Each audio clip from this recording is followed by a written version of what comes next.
Hello everyone and welcome to Daidoka. আমি last ক্লাছত আমি ডিসকাস কৰিছিলোঁ জিকে কিছুমান এমসিকিউ আৰু যেটো টপিক আছিল ইন্ডিয়ান হিষ্ট্ৰি আজিও আমি ইন্ডিয়ান হিষ্ট্ৰি কিছুমান টপিক ডিসকাস কৰিম তাৰ মাজতে কিছুমান ৰেন্ডম জিকেও থাকিব সেই কাৰণে মই জাস্ট টপিকটো জিকে এমসিকিউ বুলি দিছো এটো হৈছে আমাৰ পাৰ্ট 2 অসমীয়া আৰু ইংৰাজী দুটা ল্যাঙ্গুৱেজতে আছে আপোনালোকে অসমীয়া ল্যাঙ্গুৱেজটো ইয়াত পাব ইয়াৰ পিডিএফটো আপোনালোকে যেটো আমাৰ টেলিগ্ৰাম চেনেল আছে তাৰ পৰা আপোনালোকে ডাউনলোড কৰি ল'ব পাৰিব তো আমি ফাৰ্স্ট কোৱেশ্চনটো লৈ আহিছো আজি আৰু ফাৰ্স্ট কোৱেশ্চনটো হৈছে যে the first woman governor of a state in free India তাৰ মানে free India মানে হৈছে যেতিয়া আমাৰ ভাৰত স্বাধীন হ'ল তেতিয়া আমাৰ প্ৰথম গৰাকী গভৰ্ণৰ কোন আছিল আৰু মহিলা গভৰ্ণৰ হ'ব লাগিব কোন আছিল সৰোজিনী নাইডু সুচিতা কৃপালানী ইন্দিৰা গান্ধী নে বিজয় লক্ষ্মী পণ্ডিত ইয়াৰ উত্তৰটো হৈছে অপচন নম্বৰ 1 এতিয়া আমি অলপ কিছুমান ইনফৰমেশন চাই লওঁ ইয়াত যিগৰাকী সৰোজিনী নাইডু তেখেতক আমি কি বুলি জানো নাইটিংগেল অফ ইণ্ডিয়া বুলি আমি জানো আৰু তেওঁ ইণ্ডিয়ান নেশ্যনেল কংগ্ৰেছৰ প্ৰেছিডেন্ট আছিল 1925 চনত তেওঁ গভৰ্ণৰ উত্তৰ প্ৰদেশৰ আছিল আৰু যিগৰাকী সুচিতা কৃপালানী তেখেত হৈছে she became the first woman chief minister আমি লাষ্ট ক্লাছতো ডিসকাস কৰিছিলো প্ৰথম গৰাকী woman chief minister আছিল তেখেত কোৰ আছিল উত্তৰ প্ৰদেশৰে 1963 তাৰ পিছত যি ইন্দিৰা গান্ধী হৈছে ফাৰ্স্ট woman prime minister প্ৰথম গৰাকী মহিলা প্ৰধানমন্ত্ৰী আমাৰ ভাৰতৰ আৰু তেখেতে মানে 1966 ত ষ্টাৰ্ট কৰিছিল আৰু যিগৰাকী বিজয় লক্ষ্মী পণ্ডিত তেখেত হৈছে she was a diplomat and politician আছিল তেখেত first woman president of the UNGA বুলি আমি যেটো কওঁ UNGA তাৰ মানে হৈছে কি যে ইউনাইটেড নেশনস জেনাৰেল এছেম্বলি তো এইখিনি কথা অসমীয়া লিখা আছে যে স্বাধীন ভাৰতৰ প্ৰথম ৰাজ্যপাল হোৱা মহিলা গৰাকী কোন আছিল তেখেত হৈছে সৰোজিনী নাইডু তো এইখিনি গোটেইখিনি কথা অসমীয়াত লিখা আছে আপোনালোকে এবাৰ যদি পঢ়ি লয় প্ৰথমে আপোনালোকে ইয়াত বুজি লওক যে মই ইংলিশ যেটো ভাগ আছে ইংলিশ ভাগটো প্ৰথমে বুজি লওক যে মই কি ক'ব বিচাৰিছো বা কোৱেশ্চনটোত কি কৈছে তাৰ পিছত যেতিয়া যিসকল আসামিজ মিডিয়ামৰ লোক আছে তেওঁলোকে কি কৰিব যে এই মানে এই পিডিএফটোৰ পৰা অসমীয়া সেকশনটো আপোনালোকে এবাৰ নিজে পঢ়ি ললে আপোনালোকে ভালদৰে গম পাব Question number 32 আমাক কৈছে it is name the Pakistan prime minister যেতিয়া Shimla agreement যেতিয়া হৈছিল 1972 তেতিয়া পাকিস্তানৰ prime minister কোন আছিল যিয়ে এই যেটো ট্ৰিটি বা যেটো এগ্ৰিমেন্ট হেতু তেওঁ সাইন কৰিছিল আনসাৰ হৈছে option number 3 J A Bhutto বুলি কোৱা হয় তো মেইনলি যেটো Shimla agreement হেতু 1972 ত হৈছিল আৰু 1972 আৰু কি হৈছিল যে পাকিস্তান আৰু ইন্ডিয়াৰ war হৈছিল কিহৰ কাৰণে যে লিবাৰেশন অফ বাংলাদেশ হয়নে লিবাৰেশন অফ বাংলাদেশ তো এই যেটো কথা আছে মানে যেটো Shimla agreement হেতু কিহৰ কাৰণে হৈছিল ইন্ডিয়া আৰু পাকিস্তানৰ মাজত হৈছিল অলৰেডি কৈছো জুলাই 2 তাৰিখে 1972 ত হৈছিল Shimlaত আৰু যেটো আমাৰ ইণ্ডো পাকিস্তান war হেতু শেষ কৰিবৰ কাৰণে এটা পিস ট্ৰিটি এটা কৰা হৈছিল এটো Shimla agreement আৰু সেই সময়ত জুলফিকাৰ আলী ভুট্টো বুলি জে এ ভুট্টো তেখেত আছিল প্ৰেসিডেন্ট কি কোৰ আছিল পাকিস্তানৰ তাৰ পিছত তেওঁ প্ৰাইম মিনিষ্টাৰ হৈছিল যিজন কোৱেশ্চন নম্বৰ 1 মানে যেটো অপচন নম্বৰ 1 ত যেটো আছে আয়ুব খান তেখেত হৈছে প্ৰেসিডেন্ট অফ পাকিস্তান ডিউৰিং 1965 ওয়াৰত তেতিয়া হেতু টাইমত তেওঁ আছিল আৰু যিজন মানে ইয়ায়া খান তেখেতও প্ৰেসিডেন্ট আছিল পাকিস্তানৰ 1971 ত ওয়াৰত আছিল মানে যেতিয়া যুদ্ধখন হৈছিল তেতিয়া তেওঁ আছিল কিন্তু ট্ৰিটিটো হওঁতে তেখেত নাছিল মানে Shimla এগ্ৰিমেন্টটো হওঁতে তেখেত প্ৰেসিডেন্ট নাছিল যিজন বেনাজিৰ ভুট্টো তেখেত হৈছে জে এ ভুট্টোৰ যেটো আমাৰ এই কোৱেশ্চনটোৰ উত্তৰটো অপচন নম্বৰ 3 তেখেতৰ জিএক বেনাজিৰ ভুট্টো তেখেত হৈছে who later served as prime minister of Pakistan but not at the time of Shimla agreement তো বেসিক্যালি তেওঁ প্ৰাইম মিনিষ্টাৰ আছিল তো মেইনলি আমাৰ কোৱেশ্চনটোৰ আনসাৰটো হৈছে অপচন নম্বৰ 3 Question number 30 আমাক কৈছে যে name the commander of the Arab army who conquered the Sindh জুনে সিন্ধৰ নিজৰ অধীনলৈ আনিছিল তেওঁ সেই কমান্ডাৰ জনৰ নাম কি আছিল তেওঁ আছিল আৰবৰ ইয়াৰ উত্তৰটো হৈছে অপচন নম্বৰ 4 মোহাম্মদ বিন কাসিম তেখেত কোন আছিল তেখেত আছিল জেনাৰেল আছিল ক্যালিফেট বুলি কোৱা হয় হনে খলিফ বুলি কোৱা হয় উমাইয়াদ খলিফৰ তেখেত জেনাৰেল আছিল আৰু 712 খ্ৰীষ্টাব্দত তেখেত কি হৈছিল মিলিটাৰী এটা তেওঁ অৰ্গানাইজেচন এটা বনালে তাৰ পিছত তেওঁ কি কৰিলে সিন্ধ যেটো মানে বৰ্তমানৰ যেটো পাকিস্তান যেটো পাৰ্ট আছে সেই পাৰ্টটো তেওঁ কি কৰিলে আক্ৰমণ কৰিলে আক্ৰমণ কৰাৰ পিছত হে পাৰ্টটো তেওঁ নিজৰ অধীনলৈ আনিছিল this invasion is considered a significant early Muslim incursion into the Indian subcontinent তো মেইনলি যিজন আছিল মোহাম্মদ বিন কাসিম তেখেতে সিন্ধত কি কৰিছিল এটা মিলিটাৰী অপাৰেচন চলাইছিল বেসিক্যালি সিন্ধৰ নিজৰ অধীনলৈ তেওঁ আনিছিল আৰবৰ তেওঁ এজন কি হয় কমান্ডাৰ বা জেনাৰেল Question number 34 আমাক কৈছে যে পাকিস্তানৰ যেটো নাম যেটো আপোনালোকৰ পাকিস্তানৰ নাম সেই নামটো কোনে দিছিল হেতু আমাক কৈছে ইয়াৰ উত্তৰটো হৈছে অপচন নম্বৰ 4 তো চৌধুৰী ৰেহমত আলী তেখেত হৈছে পাঞ্জাবী মুসলিম নেশনালিষ্ট আৰু মেইনলি পাকিস্তানৰ মুভমেন্টৰ লগত তেখেত জড়িত হৈ আছে আৰু তেখেত কেম্ব্ৰিজ ইউনিভাৰ্চিটিৰ পৰা ষ্টাডি কৰিছিল আৰু 1933 চনত তেখেতে পাকিস্তান নামটো তেওঁ দিছিল হয়নে আৰু তেওঁ এটা পেম্ফলেট এখন উলিয়াইছিলে য'ত নাও অৰ নেভাৰ বুলি দি পেলাই তেওঁ কি কৰিছিলে পাকিস্তান নামটো তেওঁ মানে দিছিলে Next question number 35 আমাক কৈছে the first woman to preside over UN General Assembly অলপ আগত আমি পাইছিলো UNGA তেতিয়া মই আপোনালোকক UNGA ৰ কথা নকলো কিন্তু এতিয়া মই আপোনালোকক কম যে আমাক প্ৰথমে আমাক কৈছে যে UNGA ৰ প্ৰথমজন first woman to preside কোন আছিল আমি ইয়াৰ আনসাৰটো আমি অলৰেডি জানো হেতু হৈছে অপচন নম্বৰ 2 বিজয়লক্ষ্মী পণ্ডিত তেখেত হৈছে জৱাহৰলাল নেহৰুৰ সিস্টাৰ আৰু ইণ্ডিয়াছ ফাৰ্ষ্ট প্ৰাইম মিনিষ্টাৰ মানে জৱাহৰলাল নেহৰু আছিল আৰু তেখেতৰ মানে সিস্টাৰ তো জি UNGA হয় UNGA মানে হৈছে যে United Nations General Assembly one of the sixth principal organ United নেশনৰ এটা অৰ্গান হয় ইউনাইটেড নেশনৰ হেডকোয়াৰ্টাৰ কোড আছে কমেন্ট কৰি জনাব আৰু কেতিয়া স্থাপন হৈছিল হেতু আপোনালোকে জনাব তো তেখেত মানে যেটো আমাৰ UNGA United Nations General assembly হেতু হৈছে এটা মানে যিকিটা অর্গান আছে প্রিন্সিপাল অর্গান তাৰ ভিতৰত এটা অৰ্গান হৈছে UNGA কাৰ ইউনাইটেড নেশনৰ The President of General Assembly is elected each year by the member state. So, যিসকল member state আছে তেওঁলোকে কি কৰে president elect কৰে তো এতিয়া সব যে first women president of UNGA তো 1953 পৰা 54 লৈকে তেখেত আছিল this was landmark of both India and the women in international diplomacy তো মেইনলি অপশন নাম্বার 2 বিজয়লক্ষ্মী পণ্ডিত তেখেত প্ৰথম গৰাকী মহিলা প্ৰেসিডেন্ট হৈছিল Next question number 36 আমাক কৈছে যে কোনটো পেয়াৰ কাৰেক্টলি ম্যাচ হৈ থকা নাই ইয়াত কৈছে হৰ্ষবৰ্ধন লগত হিউৱেন-চাং দেন আকবৰ তোডাৰমাল চাণক্য চন্দ্ৰগুপ্ত আৰু বিক্ৰমাদিত্য চৈতন্য তো ইয়াৰ উত্তৰটো হৈছে অপচন নাম্বাৰ 4 বাকি কিটা আমাৰ মিলি আছে এটো কিন্তু মিল থকা নাই মন আছে আপোনালোকৰ যে হিউৱেন-চাং কাইনৰ আহিছিলে ভাস্কৰ বৰ্মন আৰু ভাস্কৰ বৰ্মন কাৰ সমসাময়িক আছিল হৰ্ষবৰ্ধনৰ হয়নে তো ইয়াত বাকি অপশন কিটা আমি চাই লওঁ এবাৰ তোডাৰমাল হয় কোন তোডাৰমাল হৈছে ফাইনেন্স মিনিষ্টাৰ কাৰ আকবৰৰ কোৰ্টৰ ফাইনেন্স মিনিষ্টাৰ হয় মানে বিত্তীয় মন্ত্ৰী বুলি আমি ক'ব পাৰো চাণক্য কোন হয় চাণক্য হৈছে মৌৰ্য এম্পায়াৰ যেতিয়া স্থাপন হৈছিল তেওঁ তাত এটা গুৰুত্বপূৰ্ণ ভূমিকা পালন কৰিছে আৰু তেখেতে অৰ্থশাস্ত্ৰ বুলি এখন লিখিছিলে চন্দ্ৰগুপ্ত মৌৰ্যটো আমি জানোৱে তেখেত হৈছে প্ৰতিষ্ঠাপক হয় বা ফাউণ্ডাৰ হয় মৌৰ্য এম্পায়াৰ মৌৰ্য বংশৰ তেওঁ প্ৰতিষ্ঠাপক হয় আৰু চৈতন্য মহাপ্ৰভু হে তেখেত হৈছে প্ৰমিনেন্ট চেইন মহন্ত হয় তেখেত বা গৌডিয়া Vaishnavism আৰু mainly Bangalore তো হি emphasize bhakti yoga and chanting of Hare Krishna তো তেখেত হেবিলাকৰ লগত জড়িত নেক্সট কোৱেশ্চনলৈ আমি আগবাঢ়িছো কোৱেশ্চন নম্বৰ 37 ইয়াত আমাক কৈছে যে তলৰ কোনখন ঠাই ল্যান্ড অফ গোল্ডেন পগোডা বুলি জনা যায় তো ইয়াৰ উত্তৰ হৈছে অপচন নম্বৰ 1 ম্যানমাৰ তো ম্যানমাৰক কি বুলি জনা যায় ম্যানমাৰক আমি বাৰ্মা বুলিও জানো হয়নে আমি অসমৰ ইতিহাস পঢ়োতে আমি বাৰ্মা বুলি পাইছো বাৰ্মিজ ইনভেজন আমি পাইছো so land of golden pagoda বুলি কাক জনা যায় ম্যানমাৰক জনা যায় কিয় জনা যায় গ্লিটাৰিং গোল্ডেন পগোডাস বুদ্ধিষ্ট টেম্পল বহুত আছে তাত with tired tower like structure আছে তাত দ্যাট ডট ইটস ল্যান্ডস্কেপ তো মেইনলি যিবিলাক ষ্ট্ৰাকচাৰ আছে বুদ্ধিষ্ট টেম্পল যিবিলাক আছে সেই কাৰণে কি বুলি জনা যায় এটো ল্যান্ড অফ গোল্ডেন পগোডা বুলি জনা যায় Next question number 38 আমাক কৈছে the famous Vishnu temple at Angkor Wat in Cambodia was built by Angkor Wat যেটো famous Vishnu temple আছে হেতু কোনে বনাইছিলে কোনে বিল্ড কৰিছিলে তো ইয়াৰ আনসাৰটো হৈছে অপচন নম্বৰ 2 সূৰ্যবৰ্মন 2 এ কি কৰিছিলে এই যেটো টেম্পল হে টেম্পলটো তেখেতে বনাইছিলে তো মেইনলি এই যেটো টেম্পল হয় হেতু কোড আছে কেম্বোডিয়াত আছে আৰু 12th century এটো বনোৱা হৈছিলে কাৰ দিনত king Suryavarman 2 initially dedicated to the Hindu god Vishnu it later তাৰ পিছত এটো বুদ্ধিষ্ট টেম্পললৈ কি কৰা হৈছিলে ট্ৰান্সফাৰ কৰা হৈছিলে Next question number 39 আমাক কৈছে যে শান্তি নিকেতন কোনে বনাইছিলে আৰু ইয়াৰ উত্তৰটো হৈছে অপচন নম্বৰ 3 ৰবীন্দ্ৰনাথ টেগোৰে কি কৰিছিলে শান্তি নিকেতন বনাইছিলে স্থাপন কৰিছিলে তো while the land where Shanti Niketan is located had earlier connection with Rabindranath Tagore's father tarpis Devendranath Tagore hoise Rabindranath Tagore's deutak tarpisot kintu Rabindranath Tagore who established Brahmacharya ashram there in 1901 sonot teo sthapon korisile মানে কি হিসাবে স্থাপন কৰিছিলে লাষ্টত গৈ কি হলগে এটো বিশ্ব ভাৰতী তো মেইনলি এই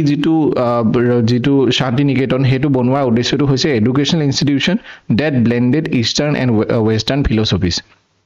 তো মেইনলি এডুকেশনাল ইনষ্টিটিউশন বনাবলৈ তেওঁ এটো পদক্ষেপ লৈছিলে Next question number 40 আমাক কৈছে গেটওয়ে অফ ইন্ডিয়া কোনে বনাইছিলে গেটওয়ে অফ ইন্ডিয়া হেতু বনাইছিলে কোনে অপচন নম্বৰ 2 জৰ্জ উইটেটে কি বনাইছিলে স্কটিশ আৰ্কিটেক্ট হয় তেখেত এজন আৰু বৰ্তমান এটো কোড আছে বম্বেত আছে না মুম্বাই হয় মুম্বাই বুলি কওঁ আমি বৰ্তমান হেতু কি হৈছে গেটওয়ে অফ ইন্ডিয়া আৰু হেতু কেতিয়া বনোৱা হৈছিলে 1924 ত কমপ্লিট কৰা হৈছিলে it was erected to commemorate the visit of king George V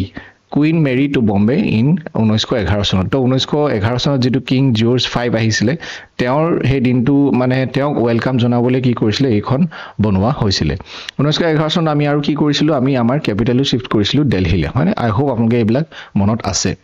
Question number 41 ত আমাক কৈছে যে মহাত্মা গান্ধী বৰ্ণ মহাত্মা গান্ধী ক'ত জন্ম হৈছিল মহাত্মা গান্ধী জন্ম ক'ত হৈছিল আনসাৰ হৈছে গুজৰাট আমি সকলোৱে জানো অক্টোবৰ 2 তাৰিখৰ 1869 ত পুৰন্দৰত তেখেতৰ কি হৈছিল জন্ম হৈছিল Question number 42 ত আমাক কৈছে যে when Mahatma Gandhi was arrested who among the following took over the leadership of Salt Satyagraha তো যেটো Salt Satyagraha হেতু আমি কি বুলি জানো সিভিল ডিসঅবিডিয়েন্ট মুভমেন্ট বুলি আমি জানো মানে 1930 যেটো হৈছিল তেতিয়া মহাত্মা গান্ধী এৰেষ্ট কৰা হৈছিল আৰু তেওঁ এৰেষ্ট কৰাৰ পিছত হেৰি সত্যাগ্ৰহটোৰ বা হে সিভিল যেটো মুভমেন্ট আছিল হেতুৰ কোনে লিডাৰশিপ লৈছিল হেতু আমাক কৈছে ইয়াৰ উত্তৰটো হৈছে অপচন নম্বৰ 3 আব্বাস তায়াবজি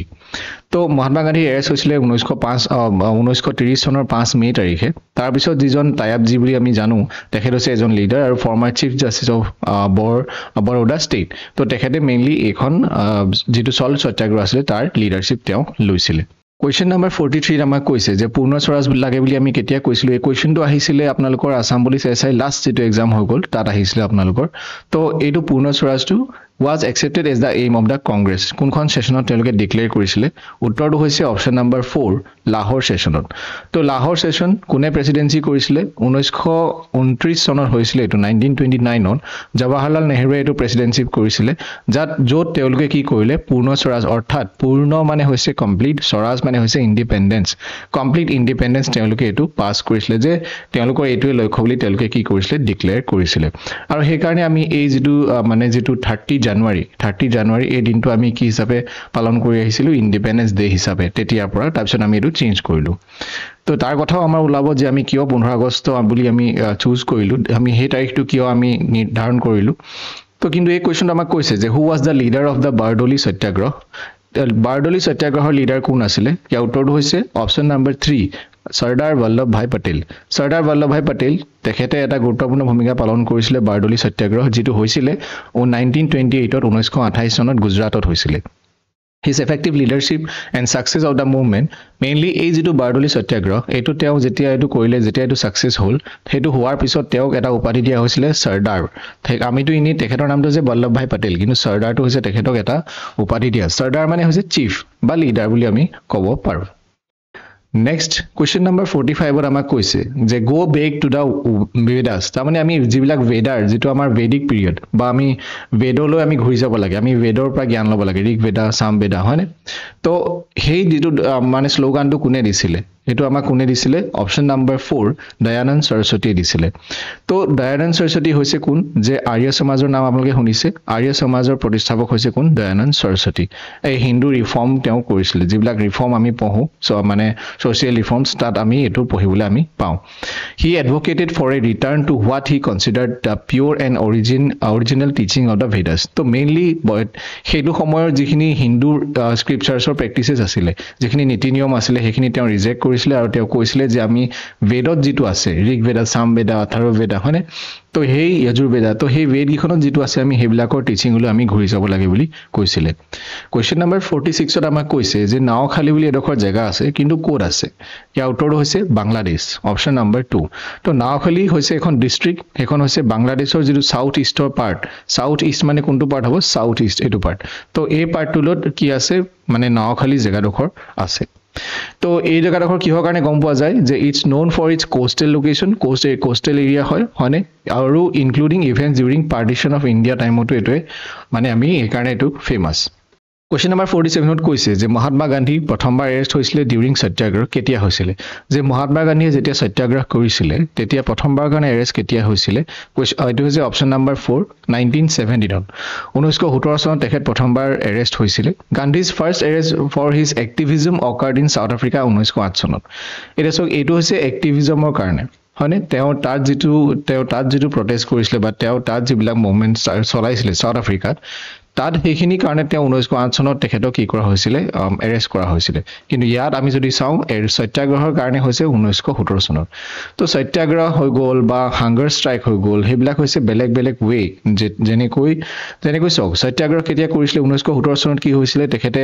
যেটো তেওঁ এজন খেতিয়কৰ সহায় কৰিছিলে হয়নে এজন খেতিয়কৰ ফাৰ্মাৰ এজনৰ সহায় কৰিছিলে তাৰপিছত তেওঁ আহমেদাবাদ মিললৈ গৈছিলে কিন্তু তাৰ পিছত তেওঁ যেতিয়া অসহযোগ আন্দোলন কৰিলে তাত হেতু তেওঁ কোটো সহযোগ কৰা নাছিলে আৰু তাৰ পিছত তেওঁ হাংগাৰ ষ্ট্ৰাইকো কৰিছিলে হয়নে তো যেনেকৈ মিলত কৰিছিলে আহমেদাবাদ মিলত তো সেইবিলাক হৈছে বেলেগ বেলেগ ৱে ঠিক তেনেকৈ তেওঁ যেতিয়া মানে 1908 চনত সাউথ আফ্ৰিকাত তেওঁ এৰেষ্ট হৈছিলে বিকজ অফ এক্টিভিজম তো এটো হৈছে কোৱেশ্চন নাম্বাৰ 40 এটো অলপ আগত মই কৈছিলো যে আমি 30 জানুৱাৰীটো সিলেক্ট কৰিছিলো এজ এ ইন্ডিপেন্ডেন্স কিন্তু আমি 15 আগষ্টটো কিয় সিলেক্ট কৰিলো যে what was the basis of the power of to India on 15 August the transfer যে আমি পাৱাৰ অফ ট্ৰান্সফাৰ যে ভাৰতলৈ যে ট্ৰান্সফাৰ পাৱাৰ মানে যেটো আমাৰ যেখিনি পাৱাৰ ট্ৰান্সফাৰ কৰিলে যে প্ৰথমে আমাৰ ব্ৰিটিছৰ শাসনৰ আণ্ডাৰত আছিল ব্ৰিটিছে যেতিয়া আমাক পাৱাৰখিনি দিলে যে আমি এতিয়া দেশখন চলাব লাগিব বুলি তো সেই ডেটটো আমি 15 আগষ্ট বুলি কিয় আমি সিলেক্ট কৰিলো হেতু আমাক খুদিছে এই আনসাৰটো হৈছে অপচন নাম্বাৰ 4 কাৰণ কিয় যে এতিয়া এটো জাপানিজ আৰ্মি আছিল আৰু জাপানিজ আৰ্মিয়ে তেতিয়া কি কৰিছিল সাৰেন্ডাৰ কৰিছিল সেই কাৰণে একচুয়ালি এটো পাৰ্সোনাল চইচ আছিল মানে যেটো এটো ডেট 15 আগষ্টৰ যেটো ডেট আছিল যে এই যেটো 15 আগষ্ট লৰ্ড মাউন্টবেটনৰ এটো পাৰ্সোনাল প্ৰিফাৰেন্স আছিল সেই কাৰণে তেওঁ এটো সিলেক্ট কৰিলে আৰু মেইনলি এটো সিলেক্ট কৰিছিল কিয় যে জাপানিজ আৰ্মিয়ে কি কৰিছিল সাৰেন্ডাৰ কৰিছিল world war 2 Next question number 49 ত আমাক কৈছে যে পাৰ্মানেন্ট ৰেভিনিউ সেটেলমেন্ট বা যেটো আমি পাৰ্মানেন্ট সেটেলমেন্ট বুলিও আমি জানো বেংগলত হেতু কোনে ইন্ট্ৰোডিউস কৰিছিলে হেতু ইন্ট্ৰোডিউস কৰিছিলে অপচন নাম্বাৰ 4 কৰ্ণৱালিস লৰ্ড কৰ্ণৱালিসে কি কৰিছিলে এটো ইন্ট্ৰোডিউস কৰিছিলে তেখেত গভৰ্ণৰ জেনেৰেল অফ বেংগল আছিল আৰু তেখেতে এটো 1793 1793 চনৰ এটো কৰিছিলে আৰু বেসিক্যালি এই যেটো পাৰ্মানেন্ট আপুনি নামটো দেখিলে গম পাব যে পাৰ্মানেন্ট সেটেলমেন্ট পাৰ্মানেন্টলি কাৰোবাক আপুনি সেটেল কৰি দিছে সেটেল কৰি দিয়া মানে জাস্ট ফিক্স কৰি দিছে কিবা এটা সো এই সিস্টেমটো কি কৰি দিছিলে ফিক্স ল্যান্ড ৰেভিনিউ অৰ্থাৎ সেই মাটিডোখৰ পৰা যিমানখিনি পইচা চৰকাৰে পাব বা সেই মাটিডোখৰ পৰা যিমানখিনি পইচা ব্ৰিটিছে পাব বা সেই জামিনদাৰজনে পাব বা সেই জামিনদাৰজনে ব্ৰিটিছে পে কৰিব সেই বস্তুটো কি আছিল ফিক্স কৰি দিয়া হৈছিল যে revenue to be paid by zamindars অৰ্থাৎ ল্যান্ডলৰ্ড যিবিলাক আছিল to the British East India company permanently অৰ্থাৎ এইজন হৈছে জামিনদাৰ আৰু জামিনদাৰে ব্ৰিটিছক যিমানটো পইচা দিব হেতু ফিক্স সাপোজ 10 টকা দিলে তো এটো ফিক্স হৈ গ'ল এটো দিবই লাগিব লাগিলে সেই মাটিডোখৰত তেওঁ কিমান উৎপাদন হৈছে কিমান বিক্ৰী হৈছে হেত লগত কোনো মতলব নাই Question number 50 টা আমাক কৈছে যে the father of extremist movement so এতিয়া সক দুটা পাৰ্ট হৈ গৈছিল আমি গম পাও যে ইন্ডিয়ান ন্যাশনাল কংগ্ৰেছ দুটা পাৰ্টৰ ভাগ হৈ গৈছিল এটা হৈছে মডাৰেট ফেজ আৰু এটা হৈছে এক্সট্ৰিমিষ্ট ফেজ তাৰ মানে এটা নৰম দল অৰ্থাৎ যি সকলে মানে অলপ মানে ডিসকাশন কৰি পেলাই ভাল পাইছিল অলপ বুজাই মেলি তেওঁলোকে খেদাব বিচাৰিছিল ব্ৰিটিছ হেবিলাক হৈছে মডাৰেট আৰু যিবিলাক এক্সট্ৰিমিষ্ট মাৰধৰ কৰি পেলাই যেনেকৈ সকল ভগত সিং হয়নে তো হে তেওঁলোক হৈছিল এক্সট্ৰিমিষ্ট যাৰ তেজ সদায় গৰম হৈ থাকে তো ইয়াৰ উত্তৰটো হৈছে অপচন নাম্বাৰ 4 বাল গংগাধৰ তিলক কোন হয় তেখেত এজন লিডাৰ হয় ইন্ডিয়ান আমাৰ ভাৰতৰ স্বাধীনৰ কাৰণে তেখেতে বহুত কৰিছে আৰু তেখেত advocacy of Swaraj self rule আৰু বেসিক্যালি এক্সট্ৰিমিষ্ট যেটো পাৰ্ট আছে তেওঁ তাৰ ফাদাৰ অফ এক্সট্ৰিমিষ্ট বুলি আমি জানো So question number 51 ত আমাক কৈছে যে through which principle or device did Gandhiji strive to bridge economic inequalities তো সক economic inequalities মানে হৈছে অৰ্থনৈতিকভাৱে টকা পইচাৰ ক্ষেত্ৰত inequality অৰ্থাৎ অসমতা হেতু বৰ্তমানো আছে আৰু আগতে বহুত বেছি আছিল তো সেই বস্তুটো দূৰ কৰিবলৈ গান্ধীজিয়ে কি প্ৰিন্সিপল হাতত লৈছিলে কি নীতি নিয়ম হাতত লৈছিলে হেতু আমাক খুদিছে তো ইয়াৰ উত্তৰটো একচুয়ালি 2 আৰু 3 দুইটাই হয় অপচন নাম্বাৰ 2 আৰু অপচন নাম্বাৰ 3 দুইটাই হয় কিন্তু যদি আমাক স্পেসিফিক কে খুদে যে কোনটো হয় তেতিয়া হলে আমি অপচন নাম্বাৰ 3 টো দিম যদি আমাক 2 টো যদি নাথাকে তেতিয়া হলে আমি 3 টোৱে দিম কিন্তু আমি চাই লওঁ যে দুটা বস্তু হয় কি যে এটা হৈছে এস্টাবলিশমেন্ট অফ ভিলেজ ইন্ডাষ্ট্ৰিজ আৰু ট্ৰাষ্টিশিপ থিওৰি তো যেটো ট্ৰাষ্টিশিপ থিওৰি হেতু হৈছে কি যে যিবিলাক that the wealthy should consider themselves trustees of their wealth তো এতিয়া সক যেনেকৈ এটা যদি কৰ্পোৰেচন কিবা এটা থাকে আপোনালোকে দেখিছে ন এটো যেনেকৈ কিবা এৱাৰ্ড দিয়ে যেনেকৈ ধৰিলক অসমতে কিবা এটা এৱাৰ্ড দিছে এটো কোনবা এটা ট্ৰাষ্টৰ ফালৰ পৰা আহে হয়নে এটা ট্ৰাষ্টে চলাই কোনবা এখন কলেজ সাপোজ কোনবা এটা ট্ৰাষ্টে চলাই তো তেনেকুৱা তো holding it for the benefit of society তো তাৰ মানে ট্ৰাষ্ট মানে হৈছে তেওঁলোকে কি কৰে যে সোসাইটি বেনিফিটৰ কাৰণে তেওঁলোকে কি কৰে সেই পজিশনটো তেওঁলোকে লয় তো এনেকুৱা নহয় যে নিজৰ লাভৰ কাৰণে ৰেডাৰ দেন এবসলিউট ওনাৰ্স তো তেওঁলোকে নিজকে মালিক বুলি নেভাবি পেলাই ৰাইজৰ ভালৰ কাৰণে কাম কৰি যায় they should use their resources to uplift the least fortunate তো মেইনলি জুনে লাভটো পোৱা নাই জুনে মানে অৰ্থনৈতিকভাৱে দুৰ্বল হৈ আছে তেওঁলোকক আৰু ওপৰলৈ নিবলৈ তেওঁলোকে যাতে সহায় কৰিব এইটো হৈছিলে প্ৰথম থিওৰিটো নেক্সট হৈছে এইটোতো আপোনালোকে পঢ়িলে গম পাইছে যে ভিলেজ ইণ্ডাষ্ট্ৰিজ যে গাঁৱৰ অঞ্চলত কিবা যদি ইণ্ডাষ্ট্ৰি বহাব পাৰি লাগিলে সৰুৰ পৰা আৰম্ভ কৰি যিমানবিলাক গ্ৰাছৰুট লেভেলত তাৰ মানে আমাৰ গাঁও অঞ্চলত যিমানবিলাক ৰুৰেল এৰিয়া স্মল স্কেলতে হওক লাগিলে যিমানবিলাক ইণ্ডাষ্ট্ৰিজ বহাব পাৰি সেইটোৰ ওপৰত বেছি গুৰুত্ব মানে প্ৰকাশ কৰিছিলে Question number 52 আমাক কৈছে যে মহাত্মা গান্ধী যেটো সিভিল ডিসঅবিডিয়েন্স মুভমেন্টৰ কথা আমি পাইছো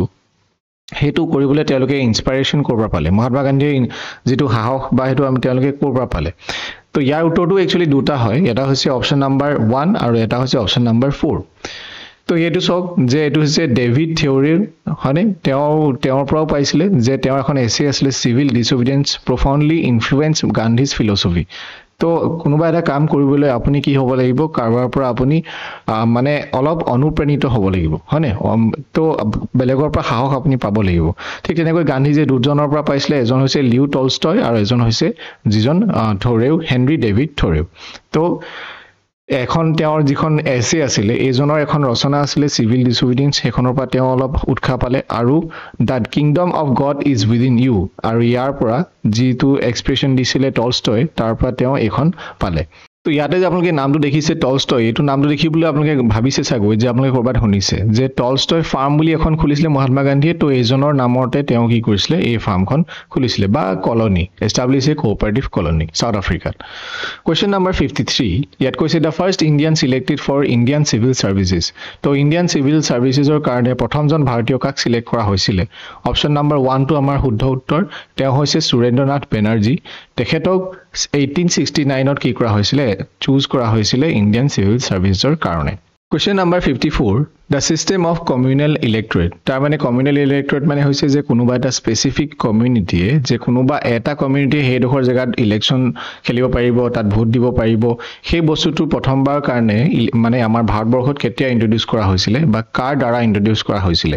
হেতু হৈছে অপচন নাম্বাৰ 2 মৰলে মিন্টু ৰিফৰ্মছ বুলি আপোনালোকে হয়তো পাইছে 1909 চনত তো বেসিক্যালি এটো হৈছে 1909 চনত এটা এক্ট আহিছিল হয়নে ৰিফৰ্মছ যেটো আমি কি বুলি জানো যে ইণ্ডিয়ান কাউন্সিলছ এক্ট বুলিও আমি জানো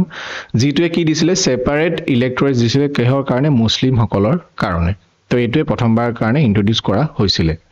Question number 55 এটা ইয়াত কৈছে যে সেকেন্ড ৰাউন্ড টেবল কনফাৰেন্স যিখন ফাৰ্স্ট ৰাউন্ড টেবল কনফাৰেন্স আছিল তাতটো কোনেও এটেন্ড নকৰিলে সেকেন্ড ৰাউন্ড টেবল কনফাৰেন্সত কোনে ৰিপ্ৰেজেন্ট কৰিছিল ইণ্ডিয়াক হেতু আমাক সুধিছে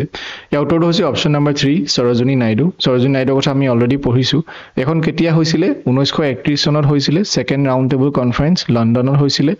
আৰু যিবিলাক আমাৰ কনস্টিটিউশনাল ৰিফৰ্ম আছিল হেবিলাকৰ কথা ডিসকাস কৰিবলৈ তাত হেখন পতা হৈছিল so mainly Sarojini Naidu actively participated as a voice for Indian women and their role in freedom struggle. So mainly basically আমাৰ ভাৰতবৰ্ষৰ কথা তেতিয়া গৈ পেলে তাত ইংলেণ্ড মানে লণ্ডনত অৰ্থাৎ ইংলেণ্ডত কোৱা হৈছিল Question number 56 ইয়াত কৈছে what was the ultimate goal of Mahatma Gandhi's salt satyagrah যেটো আমি পালো যে salt satyagrah হয়নে যেটো salt rule আছিল যেটো ট্যাক্স তেওঁলোকে বঢ়াইছিল হেতু ভাঙি পেলাই তেওঁ যেটো সিভিল ডিসঅবিডিয়েন্ট মুভমেন্ট স্টার্ট কৰিছিল তো হেতুৰ মেইনলি আল্টিমেট গোলটো কি আছিল হেতু হৈছে অপচন নাম্বাৰ 4 পূৰ্ণ স্বৰাজ ফৰ ইণ্ডিয়া আমি আগতেও পাইছো যে পূৰ্ণ স্বৰাজ কেতিয়া আমি ডিক্লেয়াৰ কৰিলো হনে তাৰ পিছত মেইনলি পূৰ্ণ স্বৰাজৰ কাৰণে তেওঁ এই যেটো এইমটো মেইনলি এটোই আছিল যেটো তেওঁ সিভিল ডিসঅবিডিয়েন্ট মুভমেন্ট কৰিছিল তাৰ যেটো লক্ষ্য হেতুই আছিল Question number 57 ইয়াত কৈছে যে who persuaded the ratings of Royal Indian Navy যি সকলে সাৰেন্ডাৰ কৰিছিল 23 ফেব্ৰুৱাৰী 1946 ত কোনে ইনফ্লুয়েন্স কৰিছিল বা পাৰসুৱেটেড কৰিছিল বা কোনে তেওঁলোকক সাৰেন্ডাৰ কৰিব কৈছিল মেইনলি তো এটো হৈছে অপচন নাম্বাৰ 3 বল্লভভাই পটেল আৰু মোহাম্মদ আলী জিন্না আছিল তেওঁলোক দুইজনে কি কৰিছিল মেইনলি কি কৰিছিল ইণ্ডিয়ান নেশনাল কংগ্ৰেছৰ and Muhammad Ali Jinnah from da Muslim league jointly তেওঁলোকে ইনফ্লুয়েন্স কৰিছিল তেওঁলোকে কৈছিল যে যিবিলাক যাতে আৰু কেওছ আৰু ভায়োলেন্স নহওক আৰু তেওঁলোকে সাৰেন্ডাৰ কৰিব কৈছিল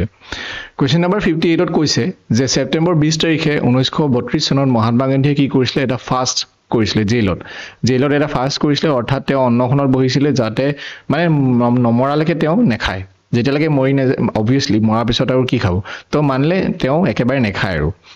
লাগিলে মৰিয়ে যাব মৰিটো যাবই নেখালে তো সেই বস্তুটোৱে তেওঁ কেতিয়া লৈছিলে সেইটো আমাক সুধিছে এইটো হৈছে option number 3 communal award Ramsay McDonald তো আৰু এটা কমিউনেল এৱাৰ্ডৰ কথা আমি এতিয়া পাইছো প্ৰথমটো আমি পাইছিলো 1909 চনত হয়নে আৰু এইটো হৈছে কি প্ৰথমটো দিছিলে মুছলিমসকলৰ কাৰণে এইটো দিছে দলিত অৰ্থাৎ দলিত মানে সবতকৈ পিছপৰা যিসকল মানে হেৰি আছে সমাজ আছে ক্লাছ আছে তেওঁলোকক দলিত বুলি কোৱা হৈছিলে সো তেওঁলোকৰ কাৰণে সেপাৰেট ইলেক্টৰেট দিয়া কথা কৈছিলে আৰু যাৰ কাৰণে মানে গান্ধীজীয়ে ভাবিছিলে এইটো কি হ'ব ভিভি সেকশন হৈ যাব মেইনলি এইটো কি হৈ যাব যে ডিভাইড এণ্ড ৰুল হ'ব যাতে এটা সাইডত যদি